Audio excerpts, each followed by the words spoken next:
ఇప్పుడు వచ్చేసి నేను రాబిట్ గీయబోతున్నా. ఇక్కడ వచ్చేసి కావు గీసా అనమాట, గంట కూడా గీసా. ఇప్పుడు మనం అయితే రాబిట్ ఎట్లా రాయాలో చూద్దాం. ఫస్ట్ 2 రాసి దాని పక్కనే 2 రాయాలన్నమాట. సెకండ్ ఇట్లాని ఇట్లా అటాచ్ చేయాలి. అందరు చూస్తున్నారా? తర్వాత ఇక్కడ నుంచి హెడ్ ఇట్లా గీయాలన్నమాట. తర్వాత ఇయర్స్ నేనైతే ఈజీగా గీసా, ఎందుకంటే నేను ఆల్రెడీ ఒక యూట్యూబ్లో చూసా.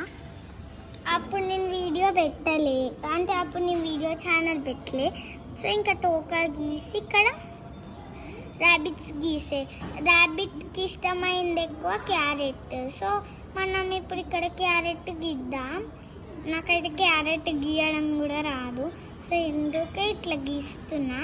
నీకైతే ఇట్లా ఎవరికైతే క్యారెట్స్ గీయడం వచ్చో నాకు కామెంట్లో ఒకసారి ఇట్లా రాసి పెట్టండి. ఇట్లానే లైక్ అండ్ సబ్స్క్రైబ్ కూడా. అంతే అండి, అయిపోయింది రోజుకి. మళ్ళా రేపు కలుద్దామా? బాయ్. ఇసుకి వాళ్ళు లైక్ అండ్ సబ్స్క్రైబ్ మాత్రం గుర్తాలి.